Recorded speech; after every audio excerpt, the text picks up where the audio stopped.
In May of 2015, the Vatican officially recognized the State of Palestine. They joined at least 135 UN members who also acknowledged Palestine's independence. However, a number of countries, Israel and the US in particular, have failed to recognize the legitimacy of an independent Palestinian state with its 4 million inhabitants. So what's the deal? Why isn't Palestine a state? Among other important political and ideological factors, it really comes down to a lack of definite borders and competing Palestinian governments. It is important to note that this is a particularly controversial issue, and we'll do our best to stay neutral.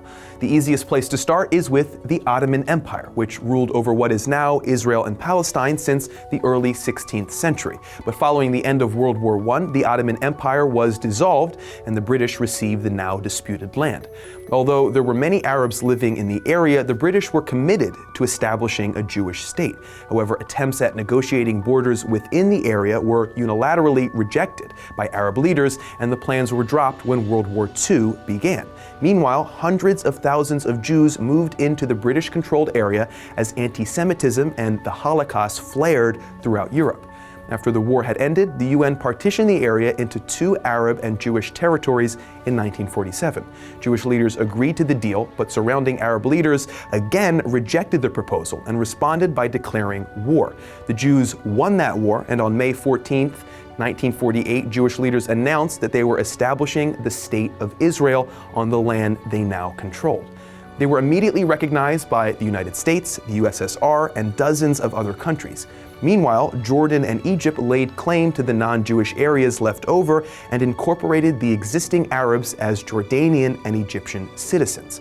For the next decade, tensions rose in the area. In 1967, after a number of small border battles, Egypt kicked out UN peacekeepers and blocked Israel's access to the Red Sea.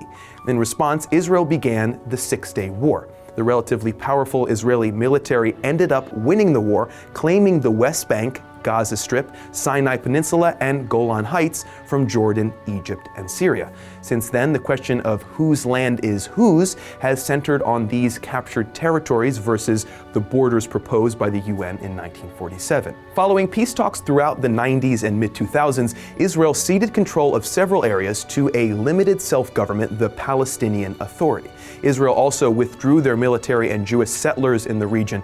Things seem to be headed toward a peaceful resolution and possibly even the establishment of an official Palestinian state. But in 2006, Palestinian residents voted Hamas, an organization widely considered a terrorist group, into their parliament, and peace talks collapsed. The new Palestinian government clashed heavily with the old one, and the two split, with the Palestinian Authority governing the West Bank and Hamas governing the Gaza Strip. The ongoing instability between what Israel, Palestine, their populations, their governments, and the surrounding Arab states all want has made it nearly impossible to agree on borders or leadership. Still, in 2012, Palestine was granted non-member observer status by the UN, essentially recognizing the de facto status of the State of Palestine.